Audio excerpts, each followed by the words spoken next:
காலை ஒளி. எழுதியவர் திருமதி டோரா எட்வின். என் வாசலில் என்ன எழுதியிருக்கிறது என்பதை கவனித்தாயா? மன்னிப்பு என்ற விலையேற பெற்ற சொல் இலவசம், ஆனால் அது விலையேற பெற்றது. என் சொந்த பாடு மரணத்தாலும் உயிர்த்தெழுதலினாலும் நான் சம்பாதித்து வைத்திருக்கிறேன். உன் பாவங்களை மன்னிக்கும் அதிகாரம் இயேசு என்ற நாமத்தில் மட்டுமே உள்ளது. வருந்தி சுமக்கும் பாரம் உன்னை கொடிய இருளில் சேர்க்கும். என் அண்டை வந்து மன்னிப்பை பெற்றுக்கொள். தன் பாவங்களை மறைக்கிறவன் வாழ்வடைய மாட்டான். அவைகளை அறிக்கை செய்து விட்டுவிடுகிறவனோ இரக்கம் பெறுவான். உன்னை சுற்றிலும் அழிந்து போகிற எண்ணற்ற ஆத்துமாக்களுக்கு இந்த நற்செய்தி எட்ட வகை செய்துவிடு. அசதியாயிராதே.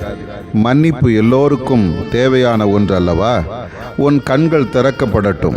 என் வேலை எவ்வளவு பெரியது! இவ்வளவு பெரிதான ரட்சிப்பின் நற்செய்தி கடைசி மனுஷன் வரை எட்ட வேண்டுமே. ஒரு பாவியாகிலும் கெட்டுப்போவது பரலோகத்தில் இருக்கிற என் பிதாவின் சித்தம் அல்ல. துன்மார்க்கன் சாகிறது எனக்கு எவ்வளவேனும் பிரியமோ, அவன் தன் வழிகளை விட்டு திரும்பி பிழைப்பதல்லவோ எனக்கு பிரியம்.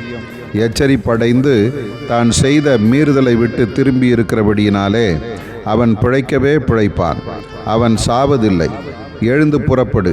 மன்னிப்பின் நற்செய்தி உலகின் கடைசி வரை எட்டட்டும். போ அல்லது அனுப்பு. உன் பிரச்சனைகளை என்னிடம் விட்டுவிடு. ஆதார வசனம்: அவராலே அன்றி வேறு ஒருவராலும் ரட்சிப்பு இல்லை.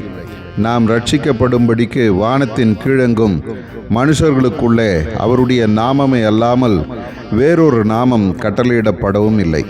அப்போஸ்தலர் 4:12.